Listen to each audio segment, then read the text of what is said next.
ঘূর্ণিঝড় রিমানের কারণে বরিশাল ৬ নং ওয়ার্ড গৌনগলি এলাকাতে বন্যার পানি উঠে সব ভরে গেছে। এই পানির কারণে মানুষদের অবস্থা খুব ভয়াবহ ছিল। এই গৌনগলি এলাকার প্রত্যেকটা ঘরে হাঁটু পর্যন্ত পানি উঠছে।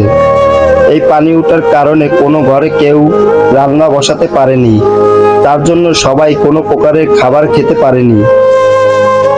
বন্যার কারণে দোকানপাট খোলা ছিল না যে কোনো প্রকারের শুকনো খাবার কিনে খাবে, আর কেউ কোনো প্রকারের সাহায্যও করেনি যে সেটা তারা খেয়ে পেটের ক্ষুধা দূর করবে।